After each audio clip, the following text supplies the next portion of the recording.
Hello, everyone. Welcome.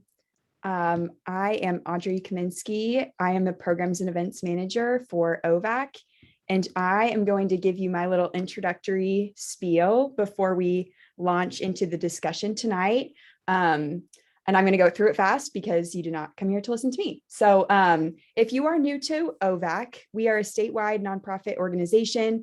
We help artists have the best careers that they can here in Oklahoma. So we do exhibitions, we have grant funding, and we teach workshops. And one of those workshop series is the Artist Survival Kit series. We do workshops, we do discussion forums just like this, and we have office hours that happens once a month. And this discussion forum is free for people to attend. So that's one of the best things about it. So it will be recorded and uploaded to YouTube. So I want to make sure to get that disclaimer out there in the beginning. This is being recorded and it will be posted online afterwards. And we will ask that during the event tonight, you're welcome to engage. We actually love it when you do. If you just want to pop comments and questions throughout in the chat, that would be awesome. Otherwise, if you can stay on mute while the people are discussing, that would be awesome. And then at the end, we will have time for Q&A. So at that point, you can unmute yourself to ask a question, or you can keep it in the chat if you prefer. So that is a little bit of information about details for tonight. And then I'm going to introduce Liz Blood, who will be moderating the discussion forum, and then we will kick things off. So Liz Blood is a writer and editor based in Tulsa, a lifelong Oklahoman. Her work focuses on place, memory, and contemporary art. As part of her Tulsa Artist Fellowship, she is currently making a creative field guide to Northeastern Oklahoma for youth, which will feature the work of dozens of Oklahoma artists and writers. She is also the editor of Ekphrasis, a column joining poetry and visual art at Art Focus Oklahoma magazine. And she organizes and hosts the local short prose reading series, 7 Minutes in Heaven. Liz, thank you so much for moderating tonight. I will hand it over to you. Thanks, Audrey. Thanks to everybody for coming to this. I'm really excited to be with you all this evening. This is a great and really talented group of panelists from around the state. So I'm going to go ahead and just introduce them, and then we'll get to hearing what they have to say. Lydia Cheshewalla is a mixed media ephemeral artist who co-founded Holy Mother, a women's art collective in Tulsa that organized art shows, sales, art making nights, and a large-scale installation that was made by the collective's 30-plus members.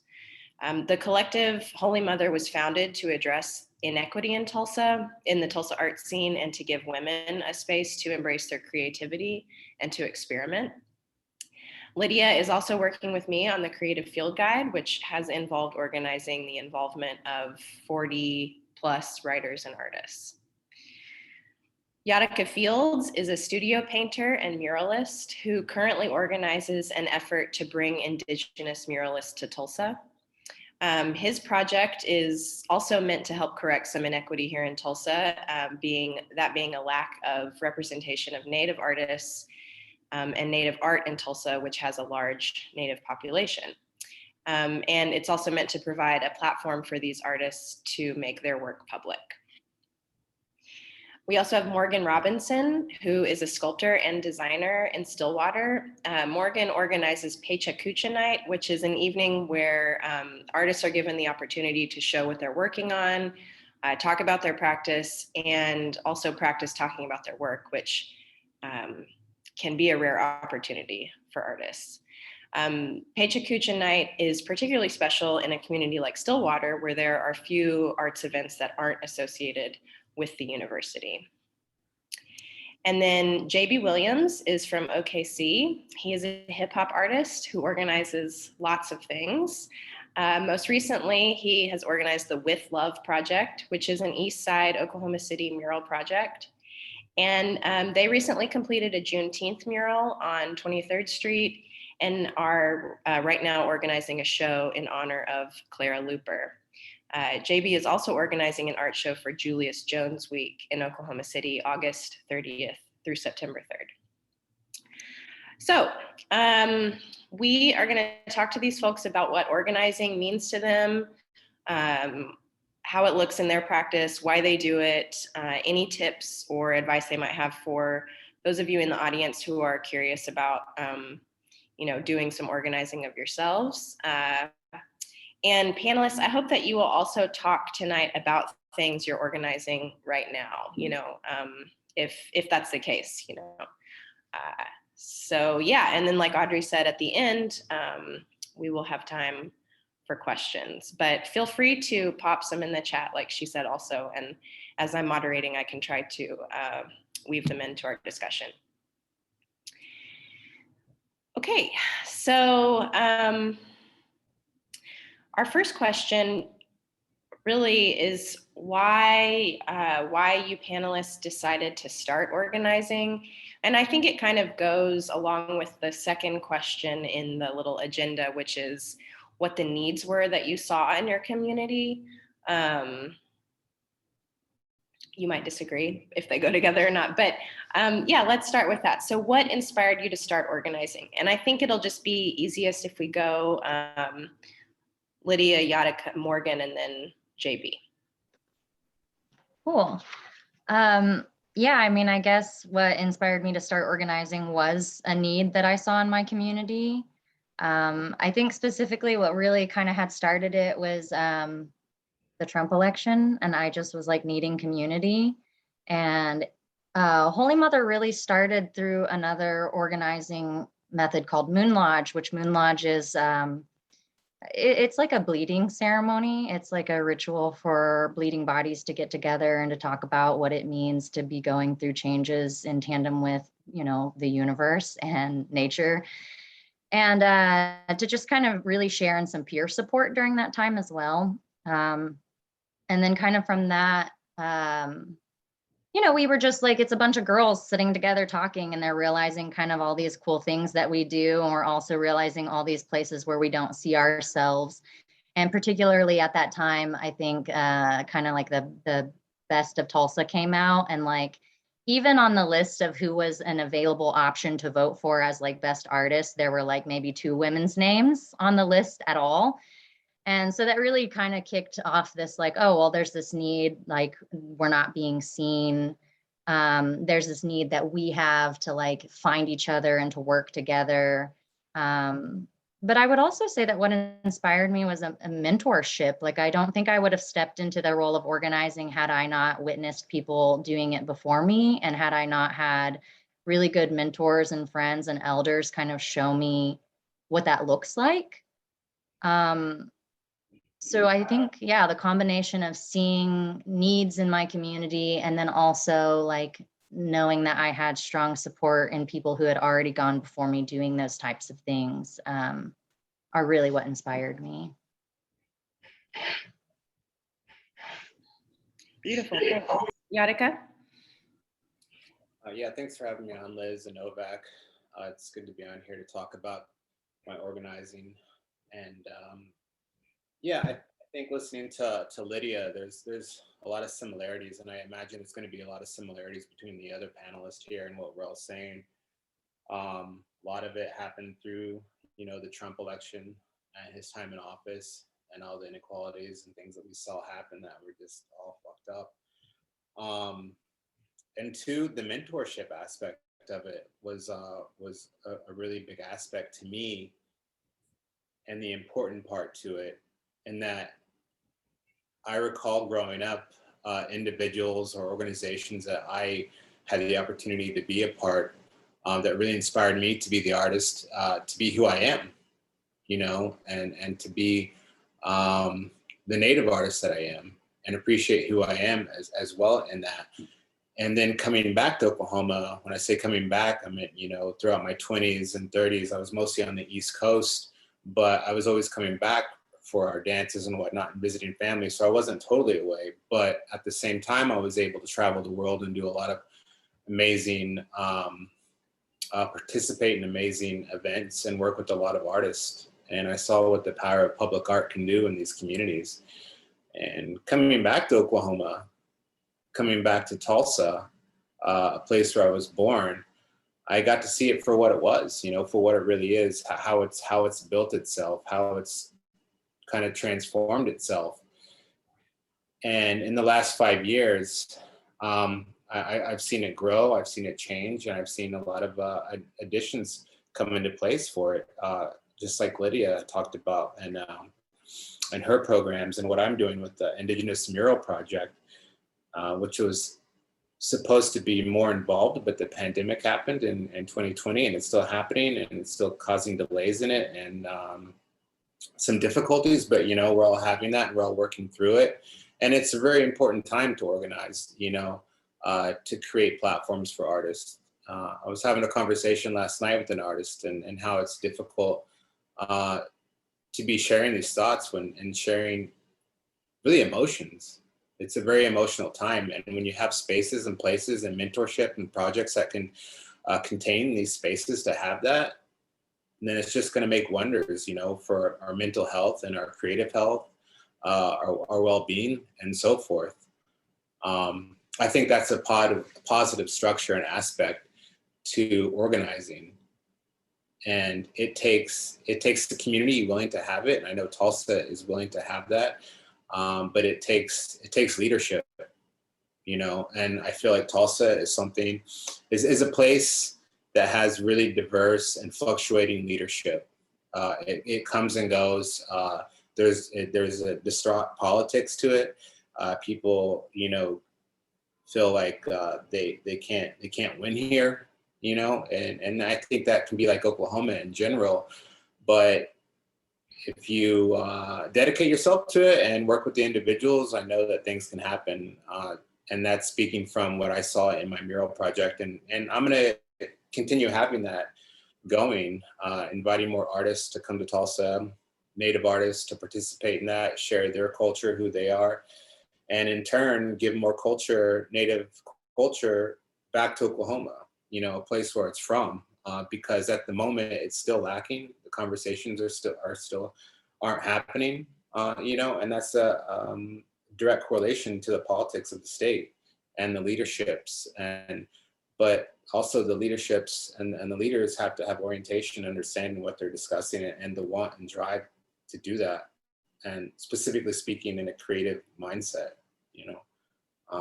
It's always evolving, it's always exciting, and I'm working with more and more individuals that want to work with me to do it, and that's a really uplifting and exciting thing to know and see. Great. How about you, Morgan? What inspired you to start organizing?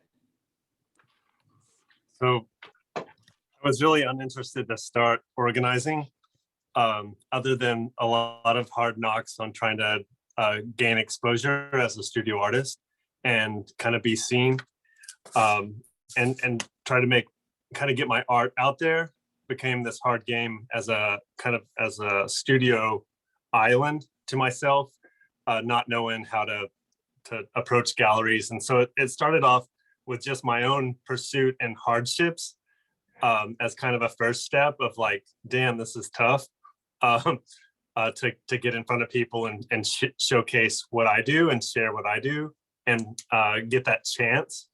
And so that little frustration ended up being a really valuable seed to spawn Pechakucha, which was a way to know that other people that I would meet, where the talent is obvious in whatever field they were in, and to be able to have some platform to try to bring community together, just interested minds in the audience to learn from passionate people. And it was always, growing up here in Stillwater, there was art and design were just terms for, it seems like, other cities in the US besides Stillwater. Like those, they weren't open. It was for other places. It wasn't for here. And so it was a way to bring, and because of OSU and because there was artists, I think people would meet other artists, but think they go to like Santa Fe or other cities to go buy art, and not think that they could buy art from the artists that were here accessible. So yeah, it ended up being this amazing format that I did originally, not as an organizer, but just as a Pachacucha participant, that really helped get my foot in the door as a sculptor. And I was traveling at the time to Japan about 4 times a year. And I got to actually go to the OG of Pachacuchas in Tokyo that started it with the architecture firm, and that kicked it off. And so that actually helped get me in a show in Tokyo and kind of expand my career like beyond what I was here in Oklahoma. And then through that friendship and relationship, and kind of get to read their or meet the people that meet the organizers there in Tokyo, that really helped give me the confidence of like, okay, this is kind of the playbook to work from, to bring back to Oklahoma to start Pachacucha Night here. And yeah, lining up artists, designers, just passion's the ingredient for Pachacucha. Well, we like I feel that beyond mega money and beyond like the pursuit of like things, if you get the passionate people that are really hungry to share what they're into, like we all come away with something very valuable. And so my lineup as a curator for Pachacucha, I try to find the passionate people ready to share their story and ready to kind of share the sparks in a community like here and beyond. Awesome. Jabee? Yeah, I've actually done a Pachacucha before here in the city. It's really, really cool, and it's a whole lot of fun. So Awesome. No, that's a dope concept. For me, I think, a lot of my organizing just comes from a lack of it in my community. I grew up on the east side of Oklahoma City, and I still live on the east side. And, it's been a food desert for years and so many other things. But one of the things that it was lacking was, art. And so I'm always in, other communities and other sides of town, either, performing or putting on a show, or doing a mural expo, or something artistic in other communities. And I wanted to bring something like that to the community where I grew up.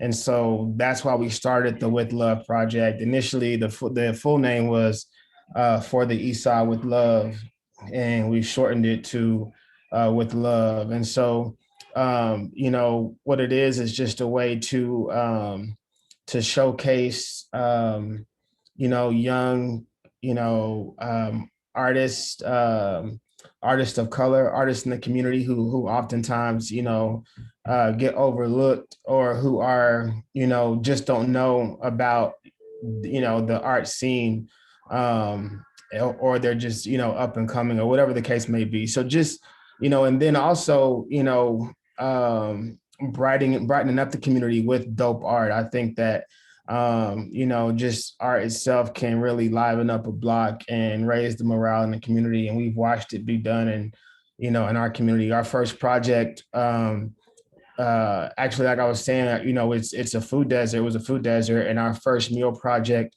was murals on the new East Side Market, the new grocery store on 23rd Street. And so not only did we get to have, dope murals be, painted in the community on a main street, but they were done on our new grocery store. So we got to kind of kill 2 birds with 1 stone. So I think for me, that's the main thing. It's just, trying to uplift my community and help those voices that I feel like aren't often heard, be heard. So. Okay, yeah, thank you. I kind of want to throw a new question in that isn't on the agenda. Audrey, I hope that's okay. Just kind of responding to everything everybody said.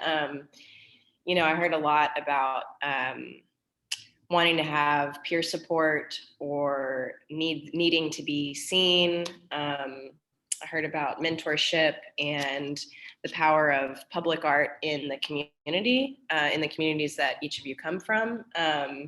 Gaining exposure, visibility, and just general like uplifting the community and people around you who are valuable and talented. And I'm just curious if each of you might be able to speak to like the positive outcomes from your organizing. You've just talked about the needs, and I want to know if your projects, if you felt that they met those needs, or did they surpass your expectations in any way? What happened? Did you grow new relationships? Did you change your community? Were you seen? That kind of stuff. So Lydia. Yeah, so I mean, I guess like what came out of Holy Mother was a lot of what we hoped would. I mean, I met a ton of amazing people, and not just women. Like I met all kinds of people, honestly, during that time, through the events that we were doing, through who was showing up.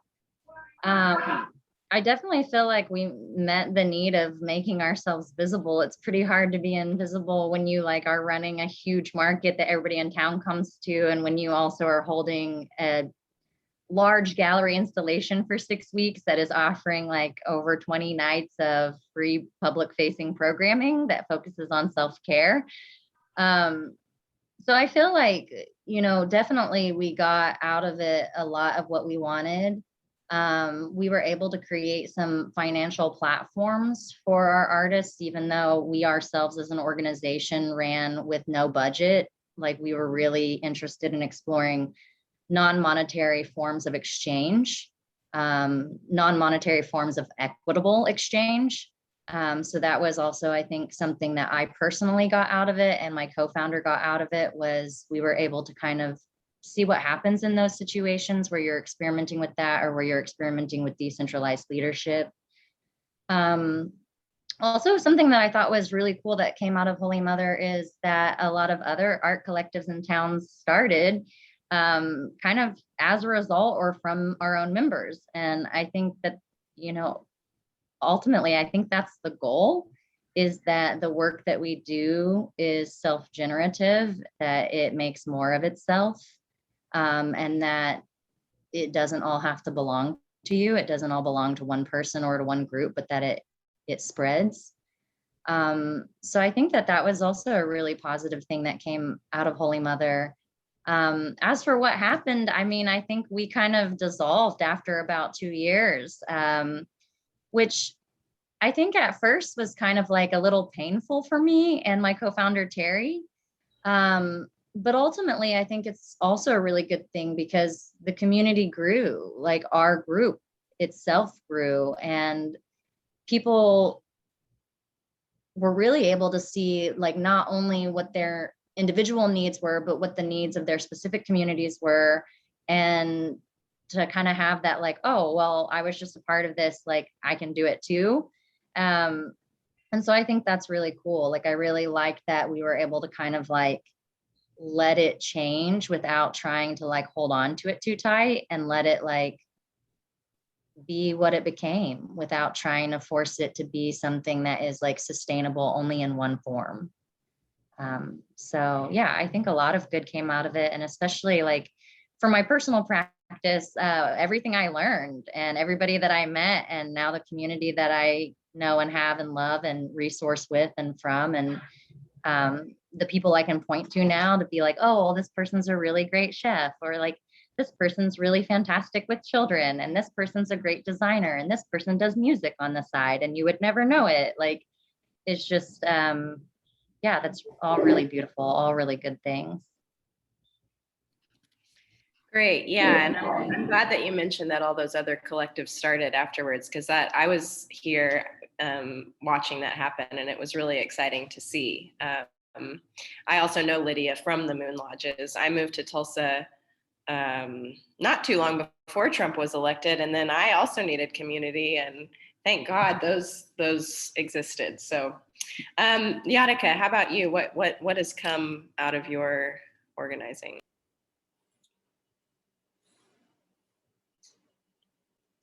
I've seen the community come together more so in wanting to create a space from specifically from the Mural Project, and this is what I'm talking about as far as my organizing on here.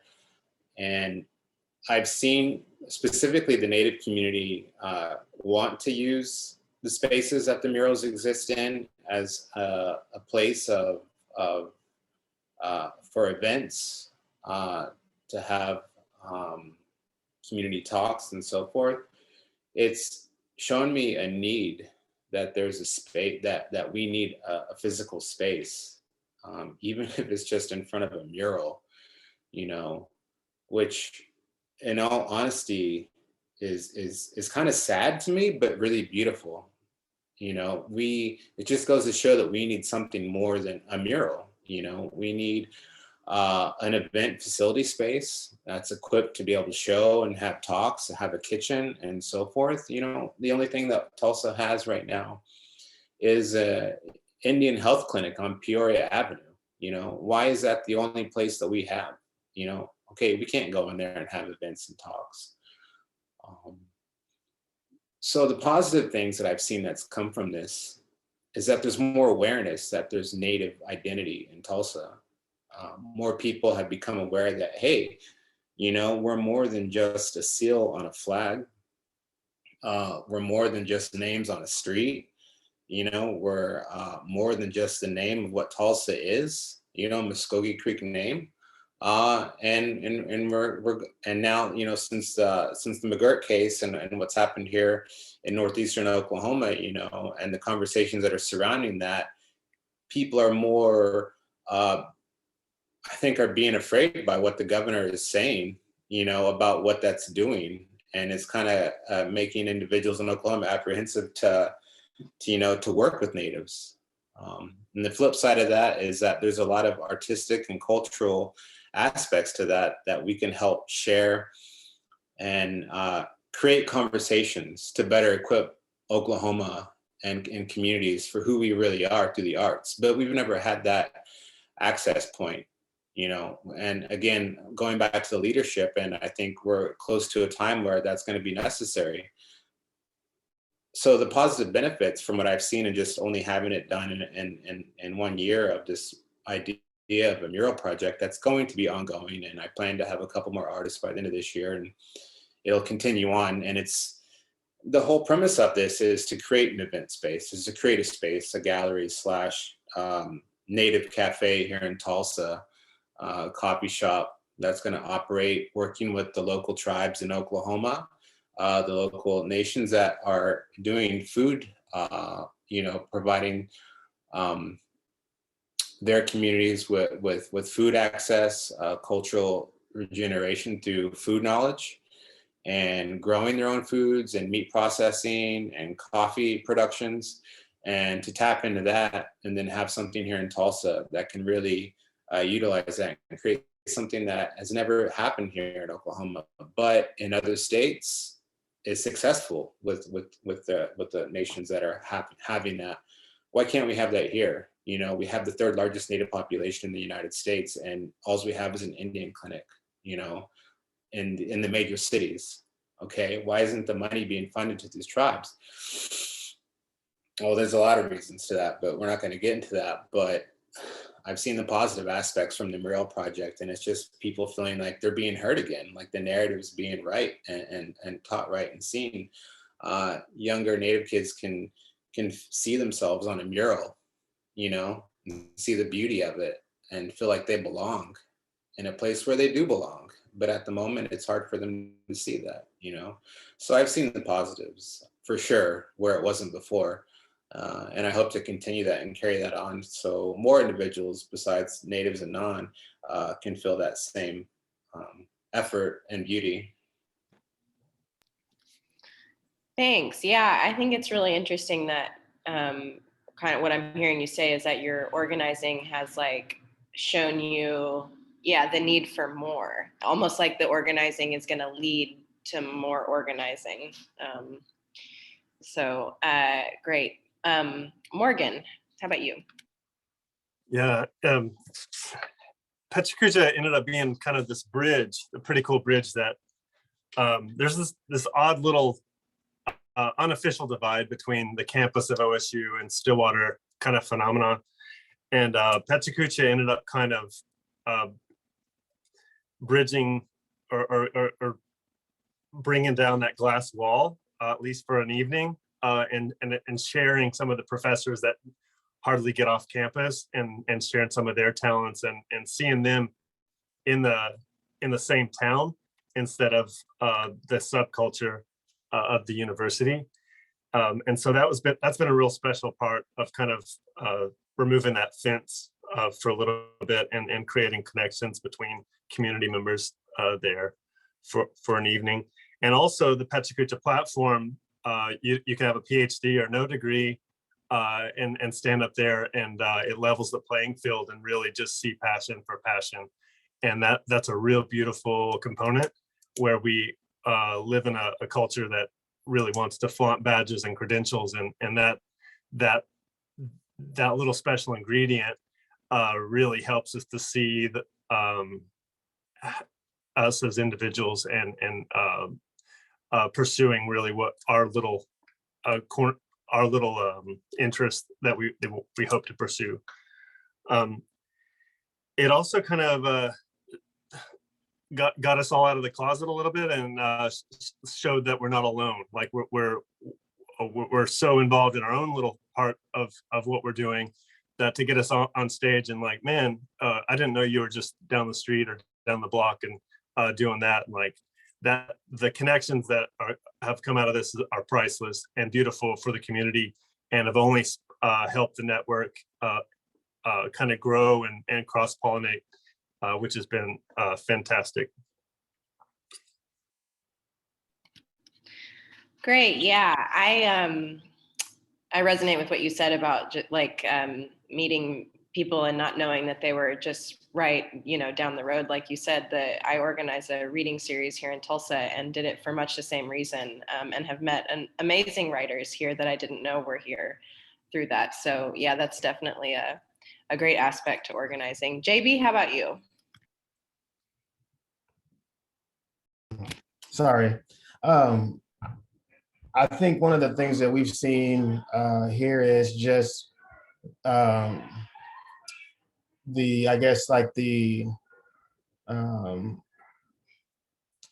more young people wanting to be involved in art, or thinking it was possible, or wanting to learn how to paint murals. One of my friends opened up an event space right on East Point where our first mural project is, and we've had several art shows in there, and we did a big event for Juneteenth, and we had an art show in a space, and we did a call for new artists and young artists, and we had some really great entries of artists who had never painted before, people who had only done stuff but never shown it, and did really well. So I think that just actually like showing young artists that there is an outlet, and not only that, but kind of teaching them the ropes, on ways to get involved and how to be engaged with the art community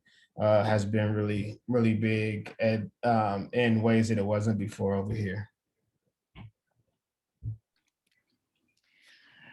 Awesome. Okay, I think we can go back to scheduled questions. So the next question is about sort of the help maybe that each of you needed to bring your ideas to life.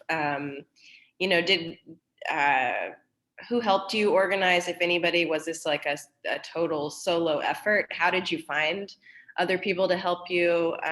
What did that look like? I think that could be anything from like, soliciting a location for a mural, or finding sponsorships, or, a graphic designer. I don't know. Do you know how to budget? Did somebody have to help you do that? I know, Lydia, you had a co-founder. just however you want to approach that question. Whose help did you need and how did you find them? Well, I think I needed everybody's help, to be honest. I don't think any of that could have happened without really every single person. Mentorship did play a really huge role because, I mean, yeah, like Moon Lodge was not something I invented. It was something I learned from other people. So there's that kind of lineage of like knowledge passing of how to organize. I had also taken a job as a catering manager. And so I learned event organizing from organizing big giant parties and making sure the food got there and renting the tables. And so honestly, like taking that job really helped me with like, okay, how do you make an art market then? Well, we're going to rent tables. I know how to do that now. But I would really say that like it happened, like the help that I needed and the help that arrived was really anybody.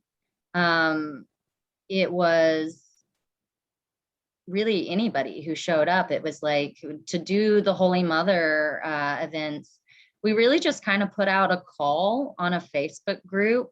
And we're just like, you know, would the people who have been meeting up for these events, or really anybody, would you all like to come and make an art installation together? And the people who showed up are the people who showed up. And I think that that's like really important, is understanding that like any person who showed up, whether it was one person or it was 30 people, like that's whose help it was. Like that's who made it possible. That's who made it happen. The community that like showed up and helped us too, that's who made it happen. The community who showed up to participate is who made it happen.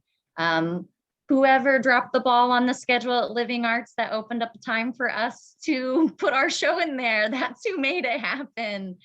I really just think it's kind of a whole collective effort really when you're organizing. But definitely I would say that like mentorship does play a huge role.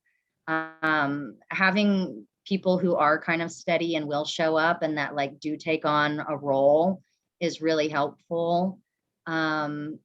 Because, you know, like I'm really good at like, I would say like event organizing, but I'm really not good at like cold calling or like communication. Like those just aren't my favorite things. I can do them. And so it's good like to have like, you know, the roles, the people who have the thing they like to do and do it.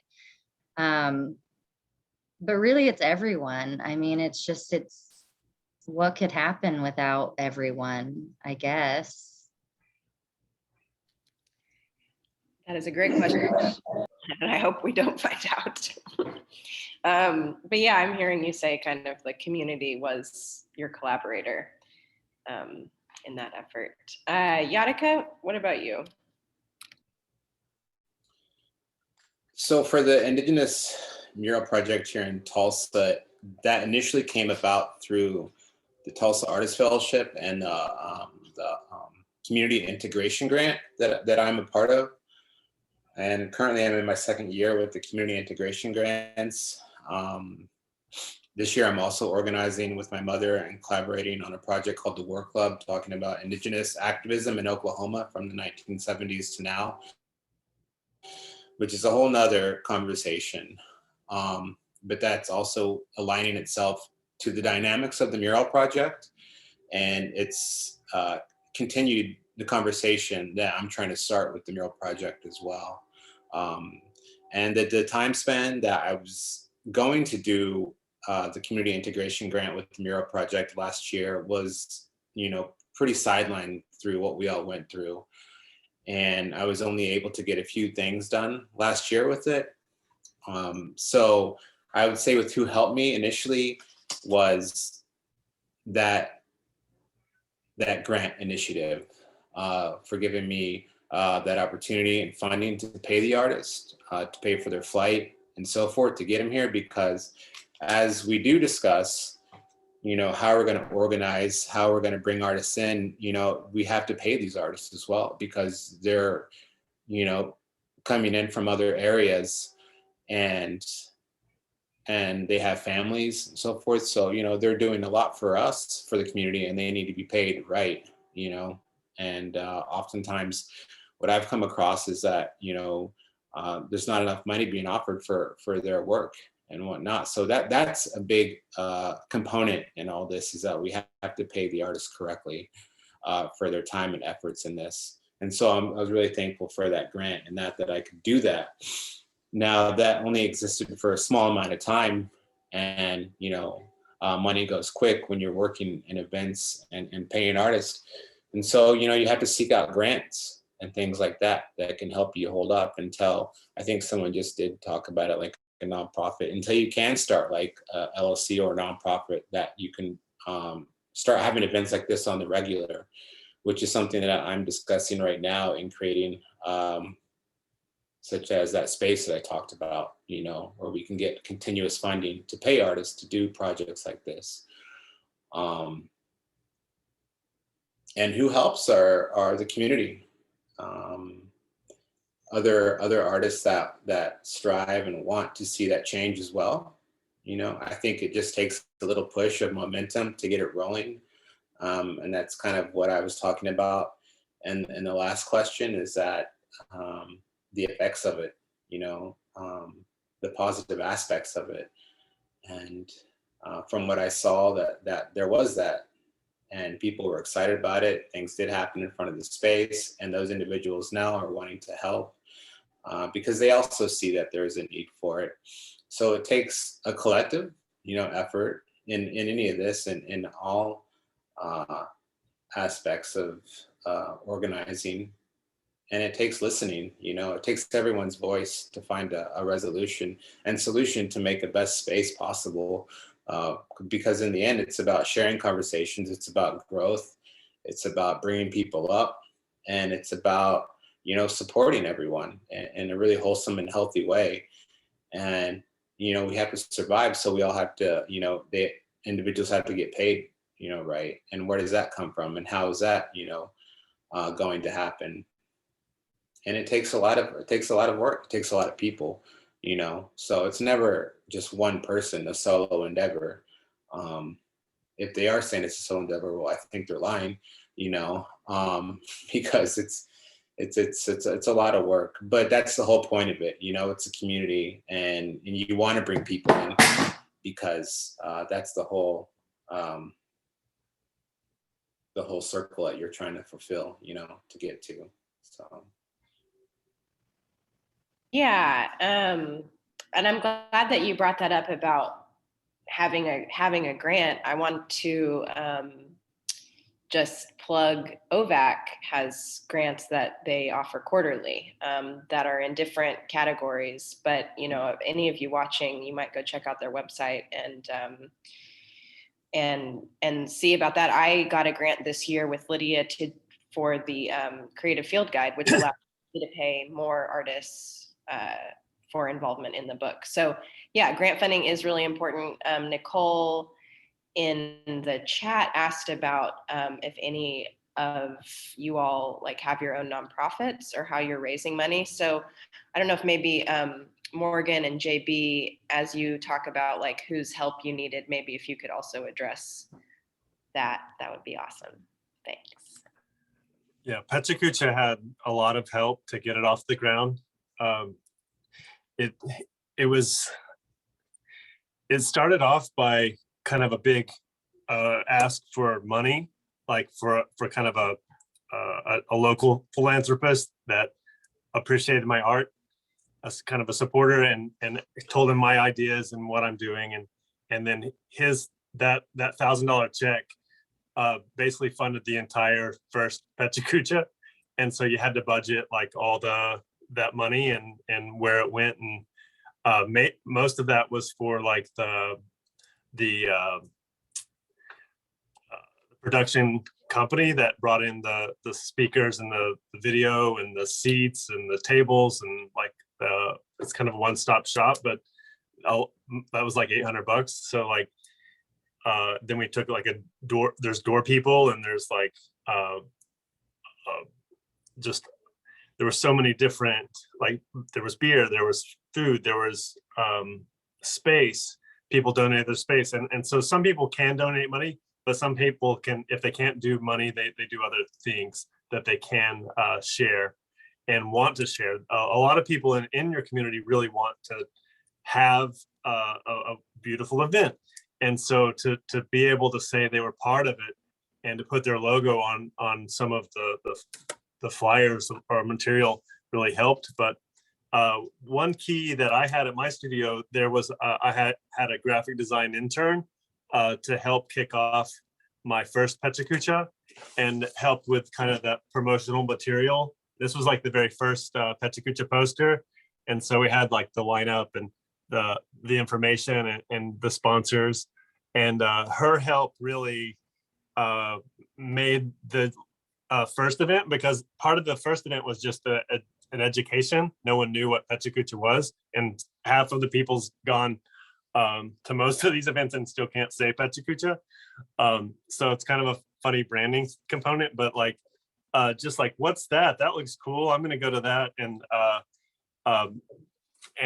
just because it looked like a legitimate event.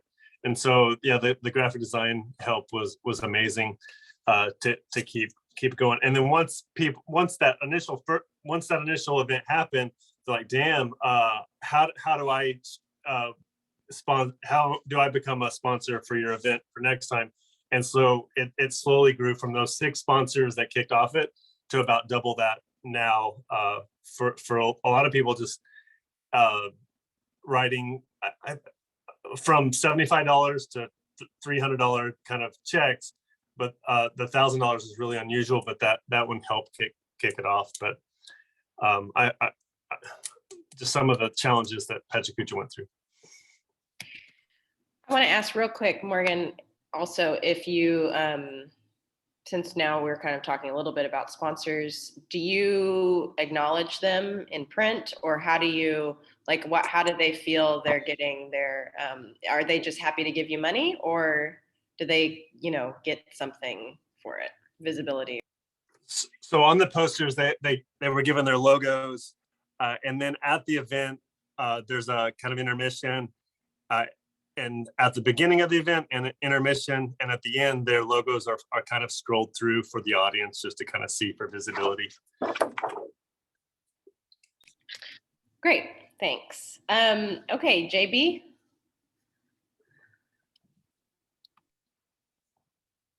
Uh-oh, you're muted again. I'll try to answer all those real quick. So help, definitely. I always try to pull a few people around me for different things. Like he said, graphic artist always helps. For With Love, my partner Chris Canale, he has the Oklahoma Mural Syndicate, which is a nonprofit, and they put on plaza walls and all that. So With Love was initially under the plaza walls, but we're actually turning it into its own nonprofit after we did the Juneteenth event. It kind of fell out of the skew of what Oklahoma Mural Syndicate is. But and so how that happened was, like I said, we were in a food desert. They tore a grocery store down. Before they tore it down, it was abandoned for about 2 years, and we wanted to paint on it and just kind of, get back at the grocery store owners for, all that they did. And so we wanted to do it. So we had to find the best artists, and we had to make sure that we had to decide whether we're just going to do a guerrilla style or go to the city and get permits and all that. Well, I hit up Chris and a bunch of other art friends. Well, they ended up tearing the building down. And so that's how we ended up with the mural wall that turned out to be the grocery store. So I pulled in Chris to help with that. People who are way better than me at organizing, who are way better than me at keeping notes, just people like that. And then, also, grants too, grants help. The one thing about art is that, the fact that there's an education component. You know, a lot of times you can find grants for that if you're able to tie those things in and, you know, educate people or teach art. Then on top of that, sponsorships, whenever we do things and we have sponsorships, it's, you know, depending on the scale of the event will depend on what we're able to do as far as how big we can, how big of a platform we can give a sponsor. So for the event we did last October, it was an outdoor event. You know, the main thing was trying to get the wall painted. So we had sponsors, you know, pay for, you know, paint and things like that. And we put their logos on flyers and promotional materials and things like that. But whenever it came time for Juneteenth, we had a bigger platform. You know, it was a two-day event, big stage, big mural, one big mural. We also had a national headlining act. So the incentive to sponsor was a whole lot, you know, bigger for a lot of the businesses here. So we were able to, you know, pull in, you know, a kind of a bigger budget because of sponsorship. So we had, you know, t-shirts we were able to give out for free that had sponsorship logos on them. We had a big LED screen that we scrolled through sponsorships. What else? We had, you know, big, huge banners that hung from the side of the stage that had sponsorships on them.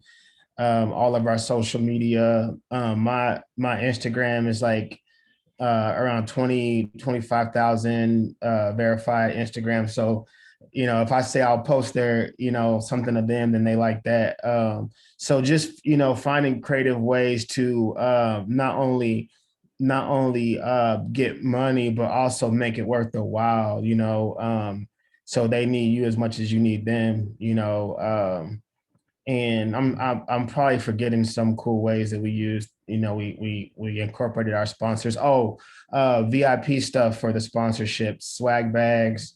So some companies just was like, if we can meet the headliner, then, you know, that's good enough for us. So we set up VIP, you know, a VIP room for them to, you know, come in and say, these are our platinum sponsors. They, you know, and they also get to present the stage. So if all of the branding says, you know, this person presented by, you know, whoever that sponsor is, you know, that also helps. And it kind of gives that sponsor some exclusivity on the not only the headliner, but the stage as well. So those are all ways I try to, you know, use, you know, sponsorships and, you know, incorporate sponsors. But the main thing, like everybody else said, is just getting people around you who are, you know, whether it's graphics, whether it's, you know, just logistics, whether it's budgeting, you know, all those things, you know, if you can get people who not only are good at those things, but kind of buy into what, you know, you're trying to do and understand the vision, and they take ownership of it, then that makes it a whole lot better. And so pulling together those people, you know, for that it will make the event a whole lot better, you know, so. Great, thank you. Yeah, yeah, it's really interesting because we're getting a range of answers, right? Like there's everything from, you know, swag bags and VIP stuff to like $75 checks or just, you know, having a room donated. So I think that's a really interesting aspect I'm seeing from this conversation. It's just there's like lots of different ways to do things and get your organizing going. The next question I want to ask you all is kind of about like the maybe some of the fears you might have before you organize or as you're organizing, and how you like overcome them, or even if you had them. Like, I think sometimes, you know, I've been worried in my own organizing that people won't come, or it's like, who's going to care? Or, you know, how is this going to be received in the community? Is this something that's going to be met with resistance? Am I stepping on anybody's toes? All those kinds of things. So wondering if you can each speak to that, and also like, yeah, how you overcome that, and any advice for beginning. Lydia? Yeah, I kind of also want to go back and touch on the like fundraising money portion, just because Holy Mother was totally like, we were not a fundraising organization. We were not a nonprofit. We didn't collect members' dues. And we weren't writing for grants. We didn't ever really seek funding in that way.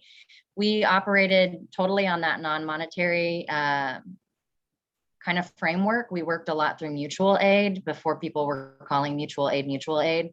In our first meeting, the thing that we really talked about and what we created was a shared document that was a Google sheet that had everybody's contact on it, skills that they were most often looking for, and also skills that they were willing to trade in equity for those things.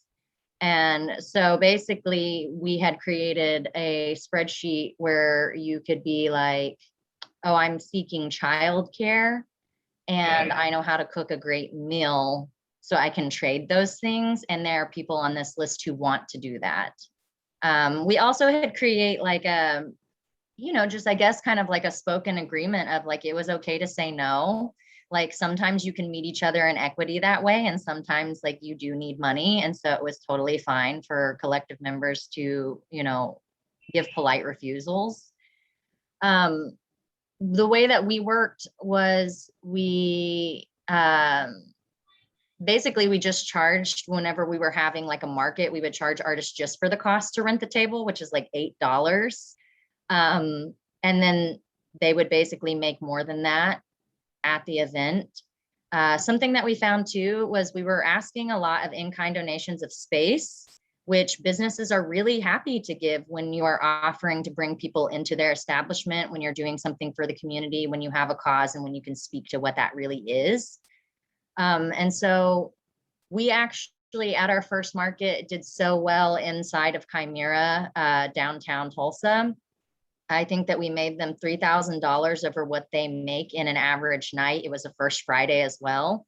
And so they basically extended the offer of their space to us for free in perpetuity. And so I think those kind of reciprocal relationships that do really benefit each other, like, are really a good way to get around always needing money. And the other part was that we weren't really creating a platform in which we were asking artists to come like make a thing. We were creating a platform in which artists were making their own things, and we were supporting them in that making and giving opportunity. So it was kind of like we really, the structure was different. We weren't needing to pay them for a service as much as we were providing a platform. And I wasn't interested in becoming a nonprofit, I think, is the other part. I think at a certain point, the collective members were interested in what that might be because they were interested in bigger concepts of money. But I think if you're starting as a grassroots collective, really making sure that your members know what it means to move into the nonprofit sector means that then they pay membership dues, and somebody has to be like a treasurer, and you need like 7 board members, and there's just a lot more work that goes into it that it just requires more. So I think those are good things to be aware of. I think money can be a big fear around organizing. It's really scary to like ask people for big amounts of money. It's really scary to like feel like you have the authority to do so. And it's upsetting to be told no. There are some events that are not related to Holy Mother that I organized that very much needed funding. And I organized a Native American women's shorts from Canada, like short films coming through Circle Cinema. And I actually partnered with Fire Thief Productions to help bring that. And with OSU, they have an anthropology department. And so both of those organizations put forward money just through conversation of me saying that I wanted to do this. And there was no formal grant writing process or anything. It was really just like a nice, lovely conversation about something that I wanted to happen in our community. And so people were willing to make that happen. So I think, conversation is a really, great place to start. Like, it's really scary, I think, to like, if you get too big minded about things. But just remembering that everything kind of starts with a step, everything starts with a conversation, everything starts with an idea. Everything kind of starts also with just giving yourself the permission to do what it is that you want to do, to find value in the things that you find value in. I think, for me, I dealt with a lot of fear about like what it was becoming when it was becoming something bigger than me. And I think that you just kind of have to like meditate, honestly, as much as possible, and talk to your elders and talk to the people around you that center you and ground you. And just to remind yourself, like, what it is that you are trying to get out of organizing, what it is that you are doing. And typically it's not really so rooted in self as it's rooted in like, this greater care and compassion for the people around you. And I think that fear tends to dissipate when you can like reorient yourself in that direction. When you realize that it is, like something that's really beautiful. And when you can turn to gratitude, I guess, as well, about, maybe you're scared not many people are going to show up, but like if instead you can be grateful for the one person who does, I mean, it really removes a lot of that fear going forward. So I just think a lot of it is about just giving yourself the permission and spending time with the people who love you, and just taking it easy, but taking it, That was a really beautiful answer. Thank you also for going back and talking about Holy Mother and, being a nonprofit or not, and funding or not. But yeah, that was a beautiful answer. I feel inspired. Yatika, how about you?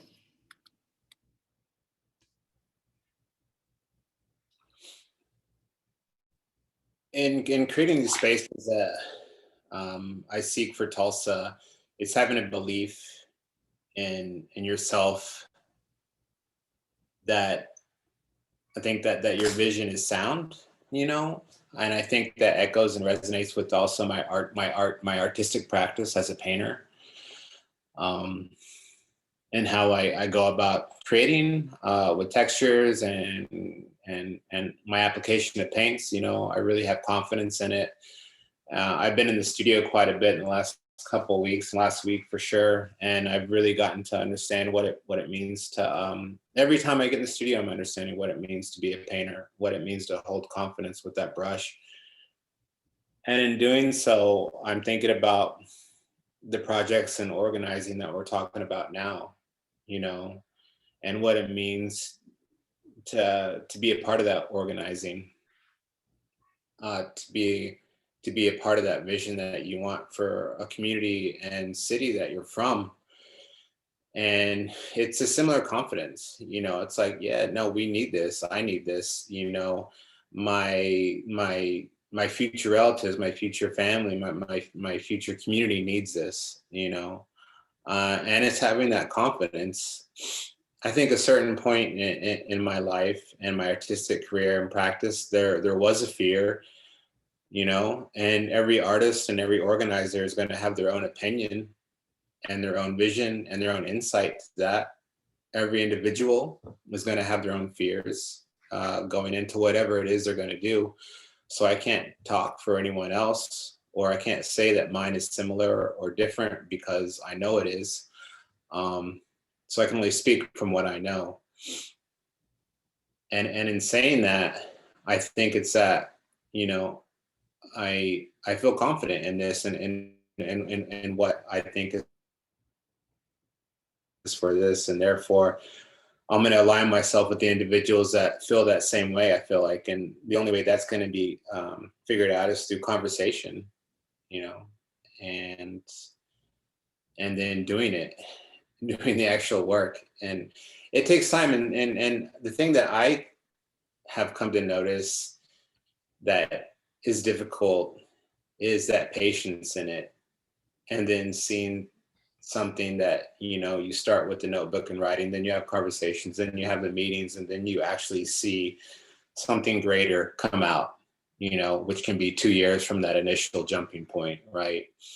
And speaking about having a space, an Indigenous space here in Tulsa, well, having this conversation now with you all and everyone on this panel and the listeners, that could be 4 years from now, but I see that it's needed. I see that it's necessary. I have confidence in it. And the fear really isn't there because it's not for whoever it is I might be fearful of. I think as a Native community and Indigenous people, our existence has been, past a certain year, in the 1700s and so forth, and colonization in the Americas, fear. What is fear? What is fear for individuals who of color? I mean, I think that's how we're supposed to exist, is in fear. In the state that we're in Oklahoma, we're supposed to be living in fear as brown and black, individuals. I mean, through the police state and whatnot, fear. That word alone is kind of upsetting, because what is fear in America? I think we've been brought up to place fear over passion,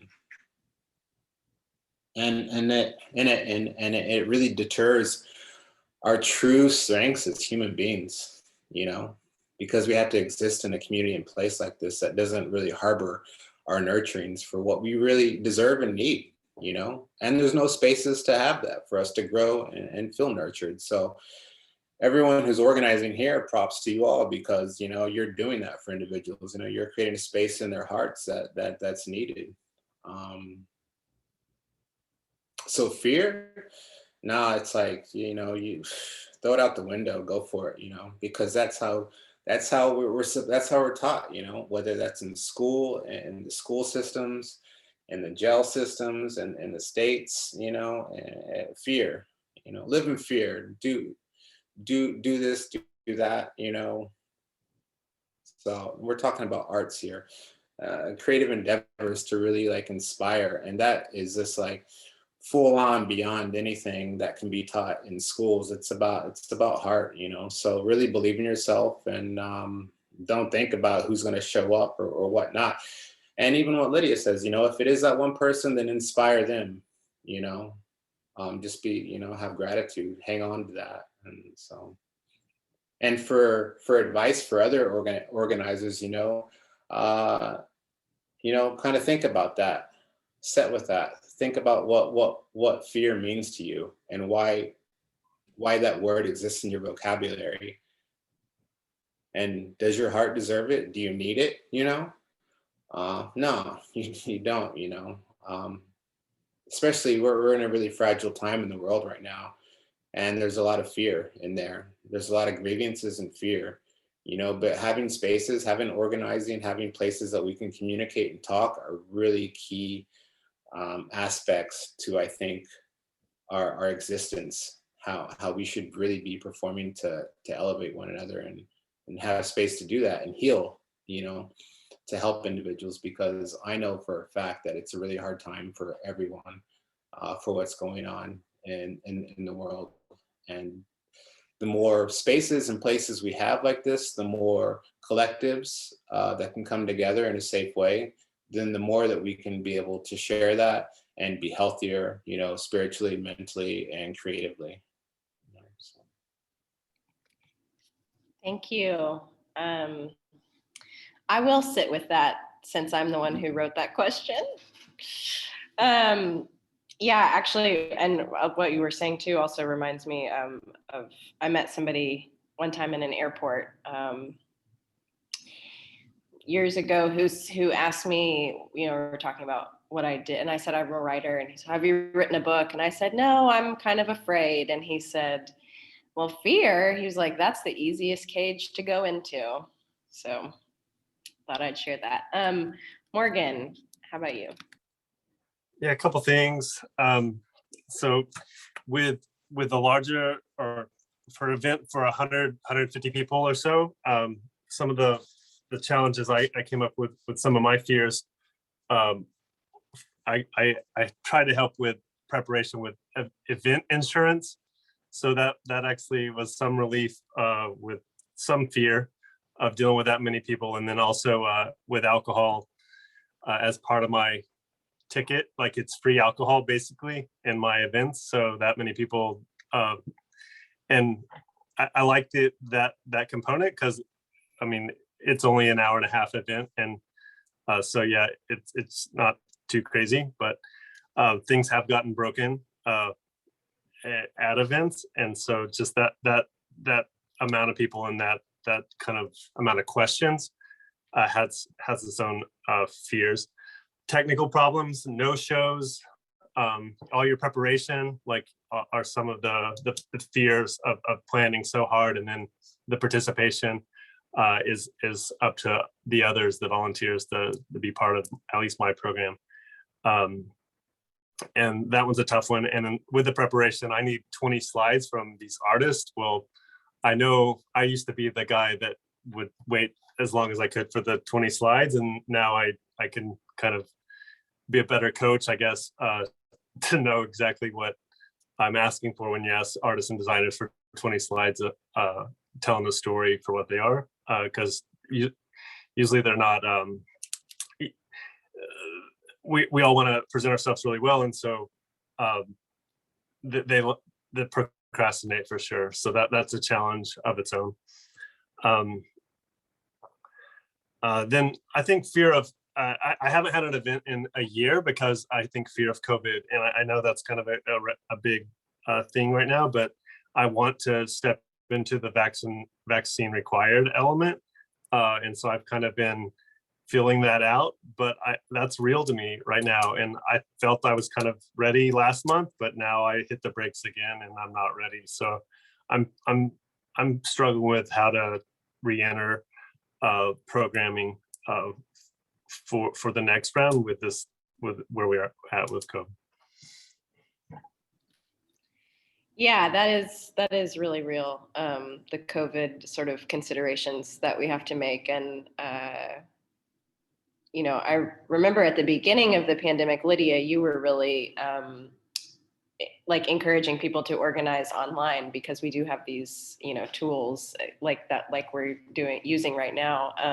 But yes, Morgan, I agree. That is a real fear. And thank you for also the very practical thought of event insurance. I appreciate that. Jabee, how about you? Yes, ma'am. I pretty much agree with everybody else. I think that,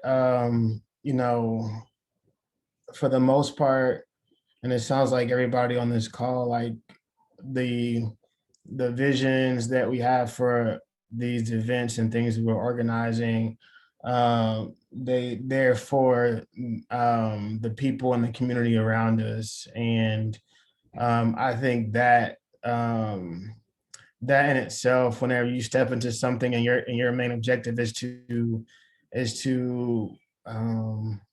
give people something, then oftentimes that will bring people in, and I come from a like, my main thing is music. So, I do concerts and perform and rap and tour and all that.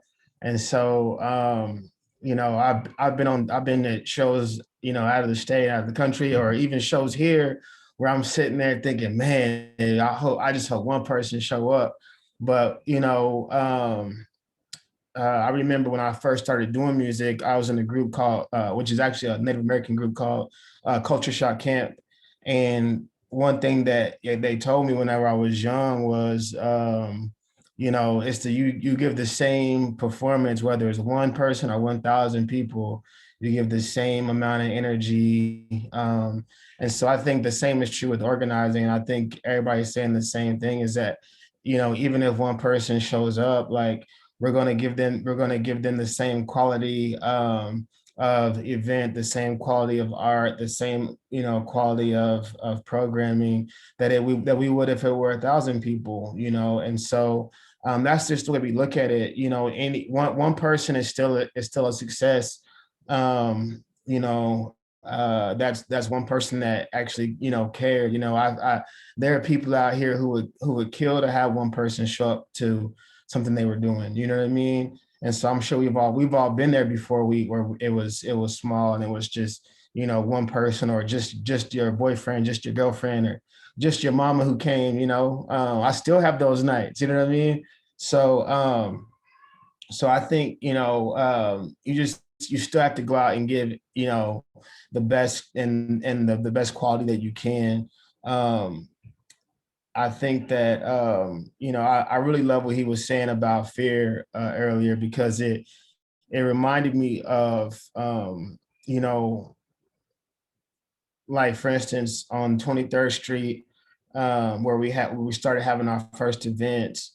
The reason 23rd Street is such a busy street on that side of town is because, back in the 30s and 40s, the main streets that were the busiest were like 4th Street and Deep Deuce in Oklahoma City, and those were thriving Black communities.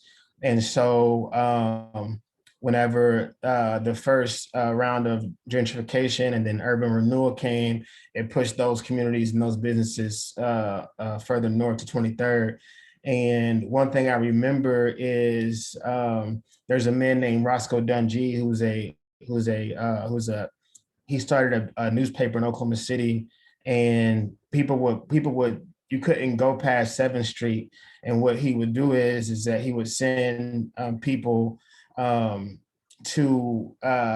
go past 7th Street after dark, and that person will go to jail, and then he would use his newspaper to pay to get them out of jail. The papers that he sold would get people out of jail. And so I still like to say, like those are people that we celebrate, and we name things after those people. And they didn't have fear, they did it. You know what I mean? And so the mural that Skip did on Juneteenth was a painting of Ralph Ellison and Roscoe Dungy and things like that. And so we celebrate these people because they didn't have fear. So it would lessen the worth of what they did if we went into and who they were, if we went into these things where we're trying to give back to our community, or organize with a mind of fear, a state of fear. And someone told me one time that fear can exist in the presence of love. And I feel like, man, what we're doing is we're trying to love on our people. You know what I'm saying? We're trying to love on our community. So there's no way you can have fear if you're doing something that is in the presence of love. So but yeah, that's all.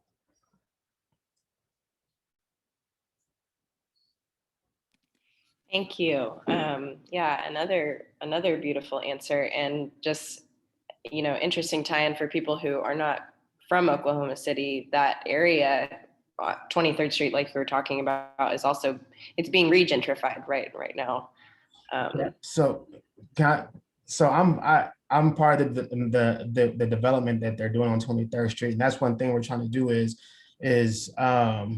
not regentrify it, but because there are people who are trying to gentrify it, but there are a few of us who are Black creatives and business owners that are trying to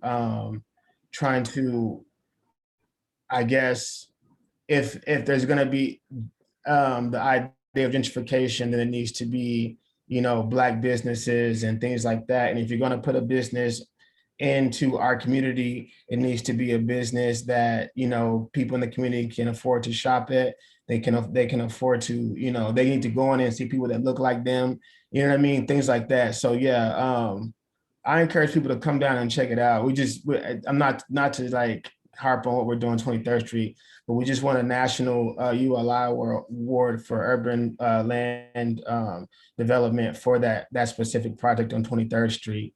And the only other business, or I guess development in Oklahoma City that's won that award, I think, was the Devon Tower, and I think the park in Tulsa won it 1 year too. So So there's a lot going on. And I just think that it's important that, all of us continue to do what we're doing, because, you know, is going to shape, the years to come. And I know that, for instance, 4th Street and Deep Deuce, you can't even tell that we were ever there. And so my plan is that 10 years from now, whenever you're on 23rd Street, there's evidence that we were there.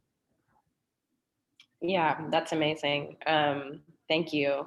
Okay, I'm going to ask one more question, but real quick, I just want to echo sort of kind of what everybody said, because I thought it was a lot of really, really beautiful advice on that question. Start with a conversation. Don't get too big-minded. Give yourself permission.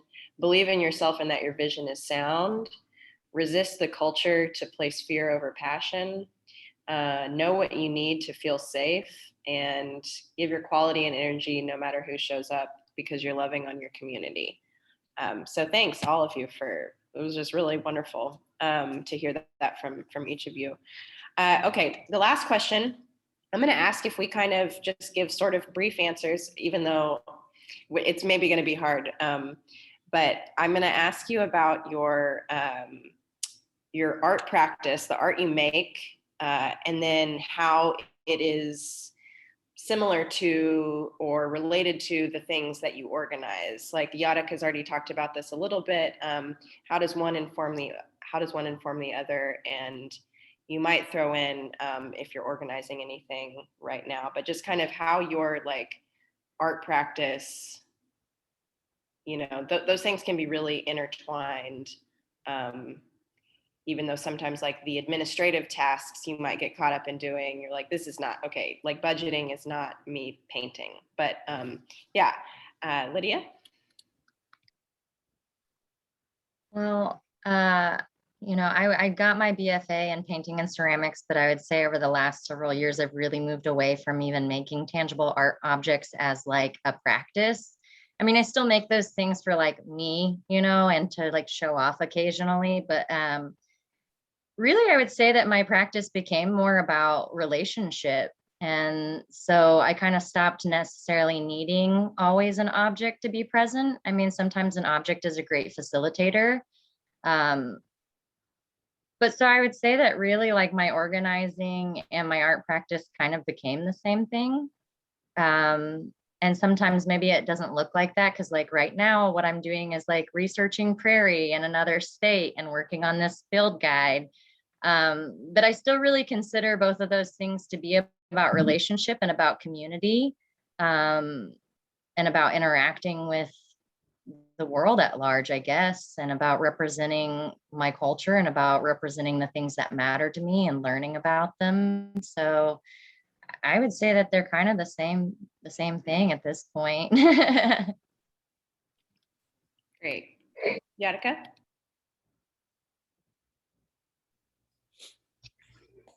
Yeah, I talked about it a bit, being in the studio.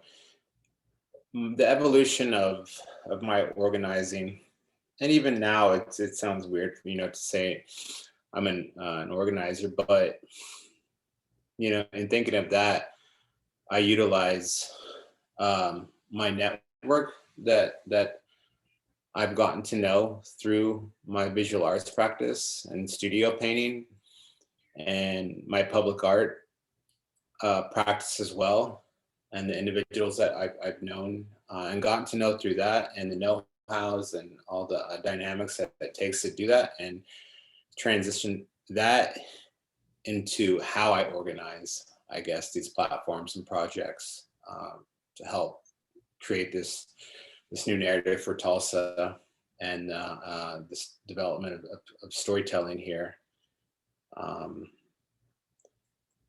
And in my practice, I think, it's helped me be a better painter too, to make me think about what I'm painting, and what it is that I really want to talk about. Because my style is very versatile. If I'm doing public art and it's a mural, then it's all spray paint for the most part, and exterior latex paint. If I'm in the studio, I'm using pretty much oil paints with brushes, and it's shifted in how I paint.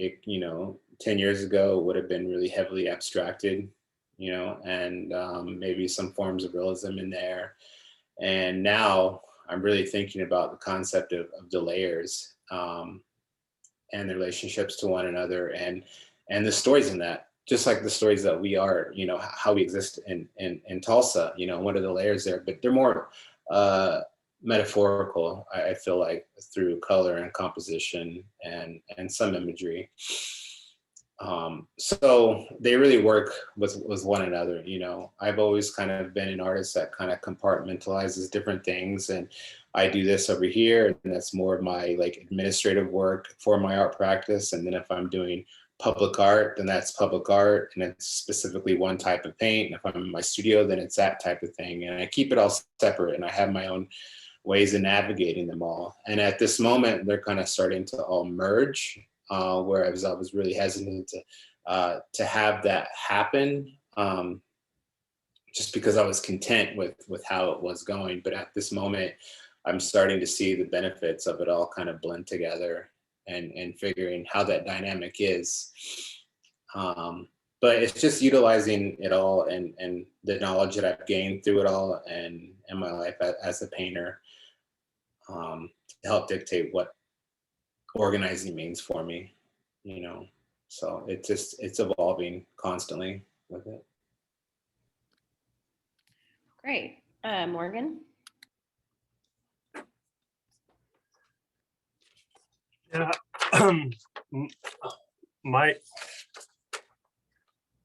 It's list making and kind of trying to work with, I usually get a space, kind of it's how I approach a space for the event, and the elements of surprise, which kind of lend to my design sense and spatial sense of how the building is experienced for my events. And so sometimes I don't use the front doors of the building. I can use the back doors or a different entrance to try to change some experience. So that's a lot of my studio cues coming into play when I'm event planning, trying to get that wow feeling of a familiar, often familiar space to a lot of the audience, but try to use it a different way for impact of the night for the event. It's the lists and the sketching and the thinking is just a lot of of me, of how I work. And so whether it's a sculpture or this event, it's kind of the same list making and sketches of what I hope the event to be. And also just, I know I've shown these posters, but the posters are a big art form that come out of the night, of the individual styles of what these events are for the different events. So they're a form of expression, and trying to interject a little contemporary art into Stillwater, Oklahoma, for a little cultural flavor. So yeah. Cool. Yeah, those posters are great. Jabee. Can you say that one more time? The question one more time? Yeah. Like what's the similarity between the art that you make and the organizing that you do? Oh yeah. How do they kind of play with each other? So mostly like the art I make now is music, and I'm starting to do more I guess like visual art. But for this last album I did in June, on one of the spaces on 23rd Street, this past summer, they were just empty abandoned spaces. They hadn't gotten tenants in them yet. And so they faced 23rd Street, and there's just these big glass windows. And so I got with about 4 of my artist friends, and because of COVID, I couldn't have an album release show. And so I got with about 4 of my artist friends, and we created an art installation. And it was in 2 of the vacant spaces. And all it was is it lit up. You could see it in daytime, but it was way better at nighttime because it had,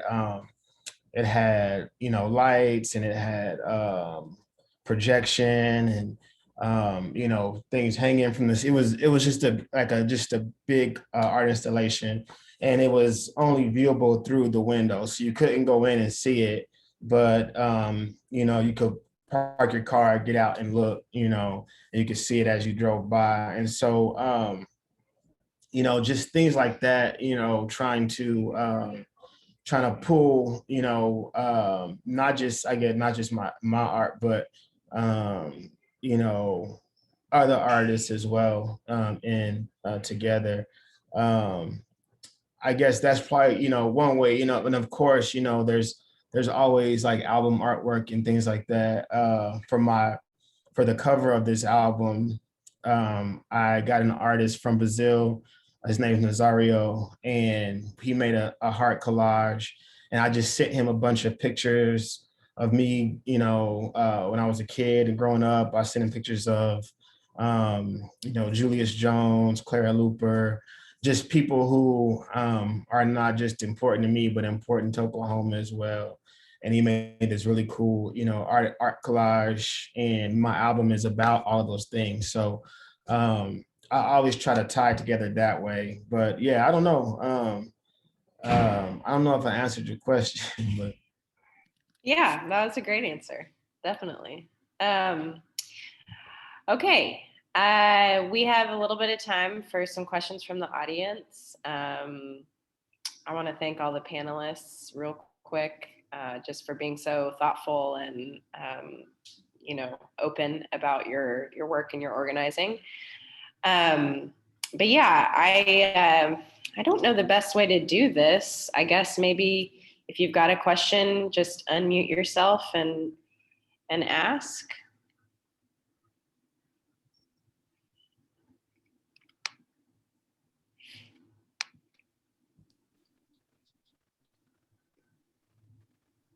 While we're waiting, I wanted to speak to there earlier. There was the question about what's going on in Western Oklahoma.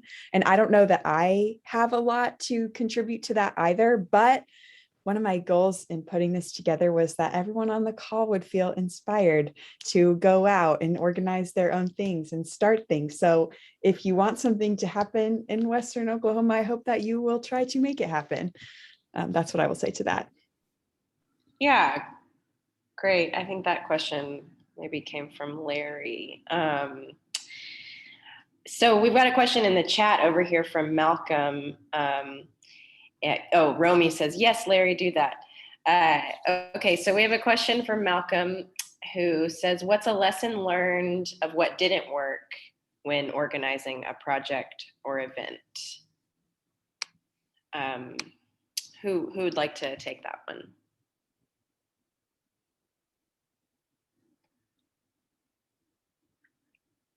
I can assign you. I can do it. What's Okay. a lesson learned of what didn't work when organizing an event? Man, I've learned a lot of lessons. There's a lot of things I've done that did not work.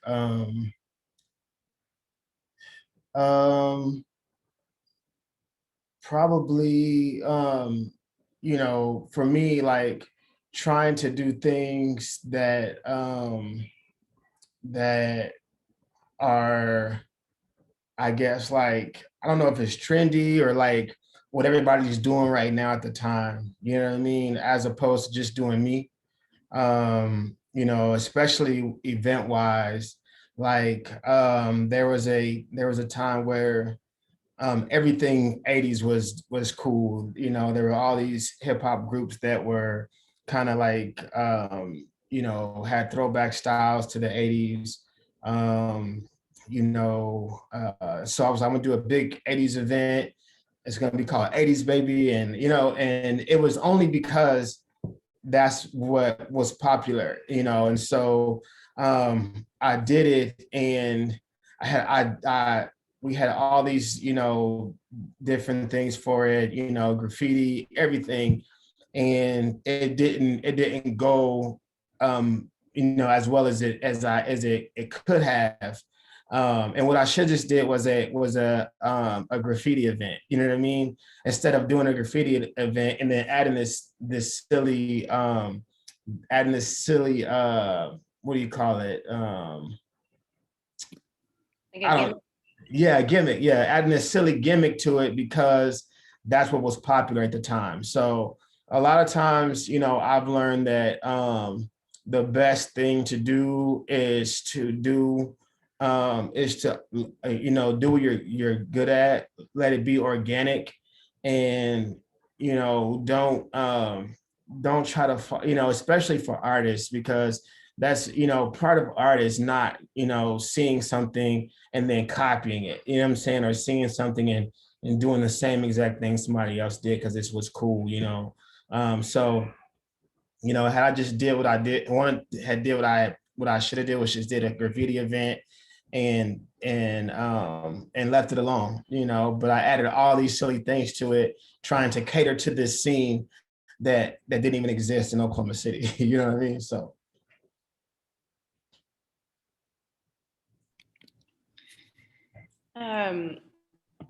yeah, that's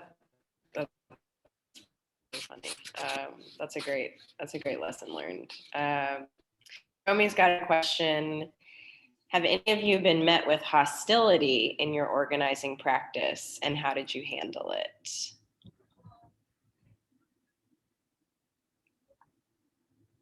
I can answer that one too if nobody else does. I don't know. I really want to put Yatika on the spot. Oh.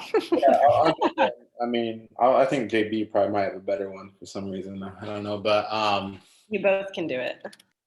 I don't know if it's been necessarily hostility, but it's been like just a bit of pushback, in trying to discuss my reasonings for wanting this, and when I'm talking about physical spaces in Tulsa, Oklahoma, to produce these public art pieces, it's mostly, you have to go through the business owners. Unlike Oklahoma City, we don't have mural codes here, so we don't have to go through like 3 hoops to get a permit and things like that, which I'm thankful for here. You just have to go straight to the business owner and get an okay, and then you can do a mural. So that's a really positive aspect that I really appreciate about Tulsa and the freedoms in that. But it's mostly been through business owners, ownership of the people who own these spaces. And for the most part in Tulsa, it's all white male business owners, and they're older. And I went to a lot of spaces, and there was a lot of pushback on not wanting to have murals. It seemed like to me by Native artists, just because that alone was political, and I think there was a fear on their part. What it would look like, what it would be like. But then again, discussing what public art is in Oklahoma, it hasn't fully set into the state and business owners. I think a lot of them, what the positive potential impacts are for them. I think there's still a place where public art and murals is linked to graffiti and crime, and what that means, So I think we're half and half as a state when it comes to business owners and understanding the positive impacts of what a mural can do, and there and everything we've discussed in this whole conversation about, coming together collectively, mentorship and things like that. It's mostly, it hasn't been hostile, but it's been a kind of non-understanding of what these are. I think we need better awareness for the state as a whole and business owners to what that means.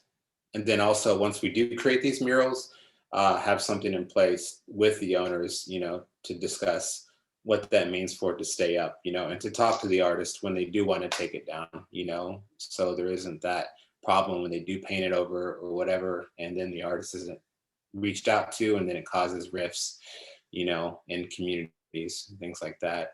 But it had just kind of been pushed back in understanding what it is,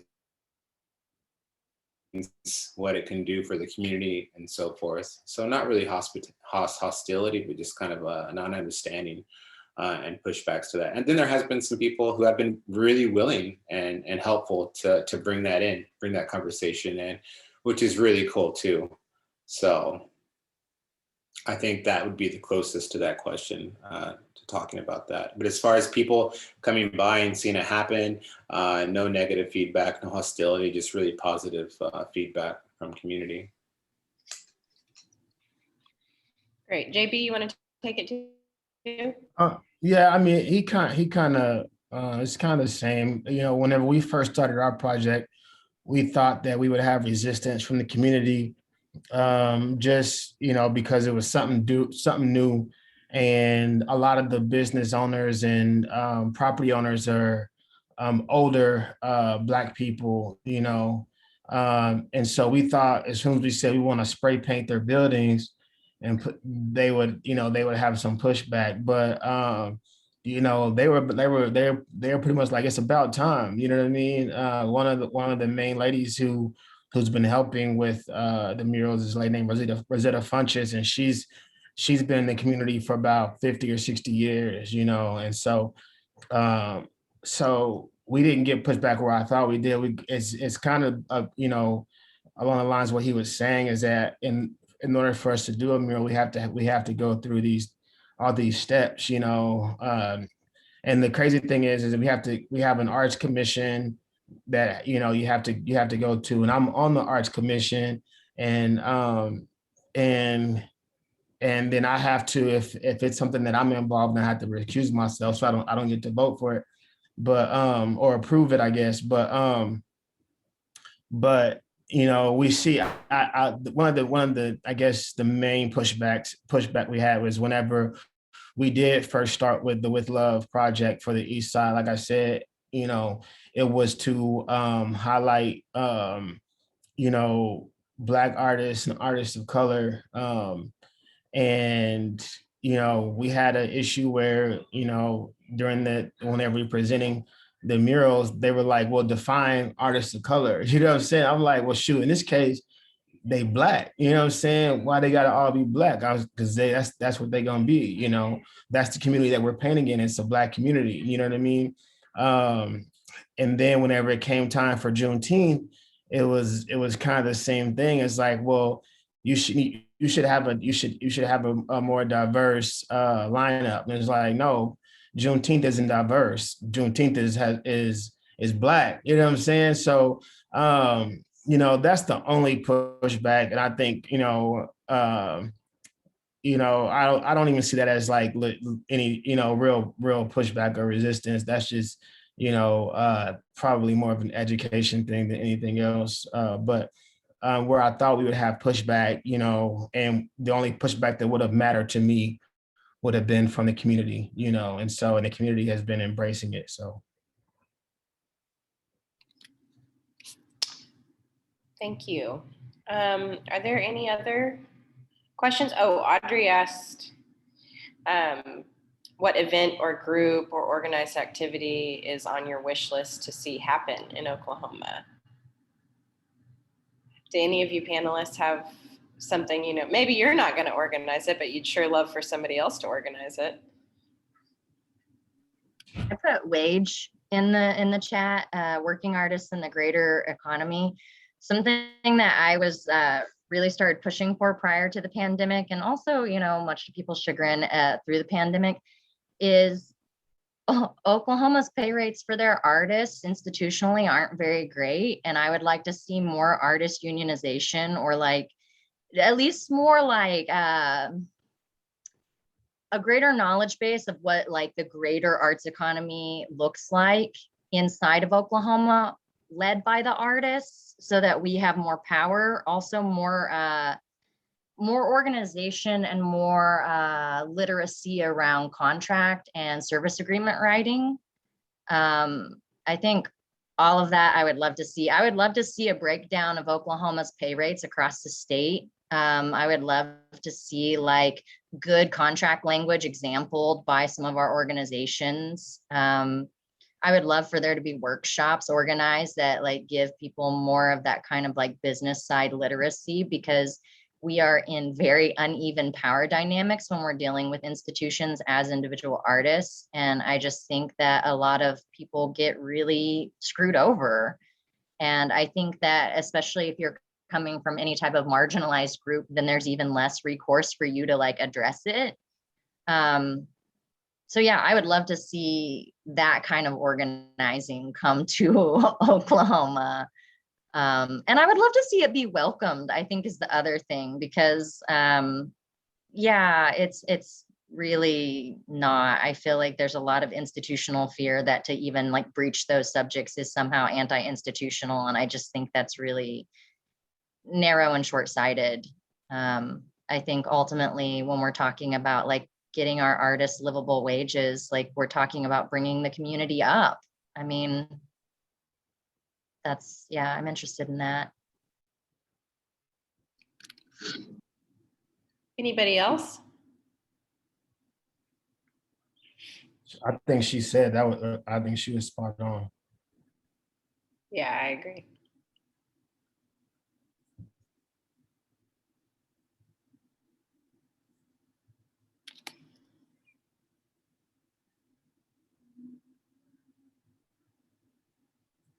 LaDonna Boyd's in the chat says she has access to a private collector eager to exhibit in Tulsa,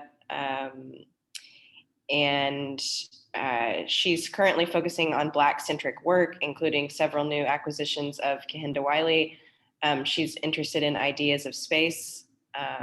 LaDonna, do you mean where would be a good place to host your show? Are you looking to curate a show? Is that?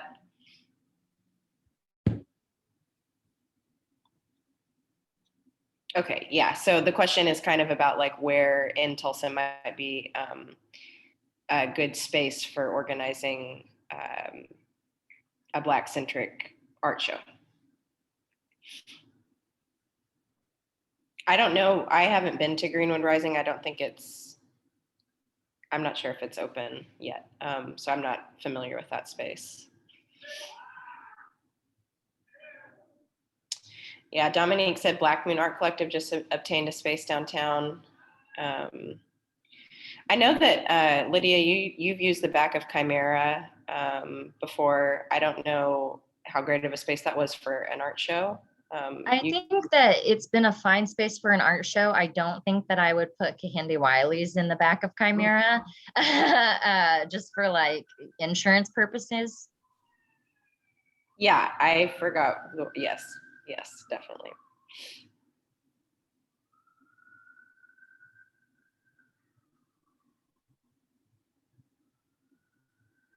Has to be an institution. I think this is a really good question. I feel like in Tulsa, we're pretty limited with our institutions. I mean, there is Philbrook, there's Gilcrease, both of which are going to be going under renovation and closing portions down for a few years. And then we have AHA, Living Arts as large spaces. What about Woody Guthrie Center might be an option also.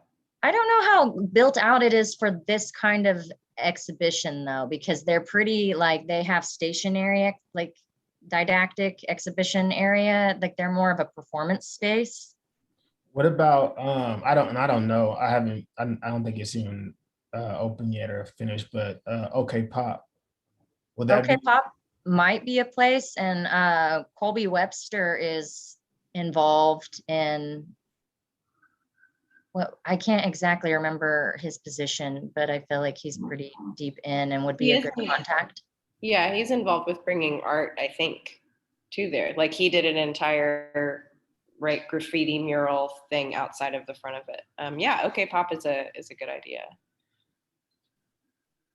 Yeah, whatever she decides, she should probably go look at first. I always say that because I'm one of the the partners at Tower Theater, and people always hit us up and they'll say, I think your spot would be great for this. And I'd be like, okay, what are you doing? Or, why do you think that? And they would have never even been in before. They'd never even set foot in there. You know what I'm saying? They just heard about it, and so I always encourage people to whatever, don't believe the hype. Go look for yourself and check out whatever spot you're interested in.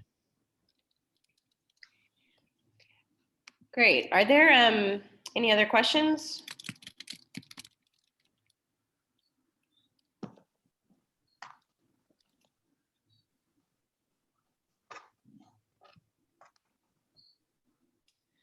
Malcolm says, what can we learn from other states? I mean, I think a lot all the time. Right now, I'm up in Nebraska researching prairie ecosystems as they are up here. And I have to say that, like, I've been looking at some of the grants and the language around grants that is available up here. And there's a space called the Generator Space. It's with Amplify Arts, and they do small micro grants. And the language on their grant application is some of the most inclusive, thoughtful languaging that I've ever seen. And I think, that's a really simple place to start, is that it is offered bilingually. It can be transcribed in other languages. It is offered in ASL, like in a video. I mean, they just if you need a space to come physically write, if you don't have a computer, they offer all of that. I think that those are some really kind of just beautiful, they seem to be simple steps that I think other states are kind of extending institutionally to their artists. Also, being in another state, I have to say, pay rates again, I'm getting the things that I have attained here through the institutions outside of the state of Oklahoma have at least been double the pay rates that I get in Oklahoma. And I mean, that's just part of the reality. I haven't changed also living expenses, moving upwards in the Midwest. So that's something that's also been interesting. I mean, I think we can learn a lot from other states. And it is really valuable to have artists like you, Lydia, and Yatika. I know you've traveled all over doing murals and being in shows, and we just need to remember to also listen to artists who leave and come back. That's all I have to say about that. Yeah, I'm pretty anti the Oklahoma brain drain rhetoric, just because it's people should leave for experience, to have things to bring back. People should learn and expand their perspectives. And also, I think we just have to be very real that there are a lot of artists that we have chased out of this state through lack of support, and also just through blatant racism at times, so I think that those are just things also that we maybe could learn from other states. If we want our artists here, then we should treat them well.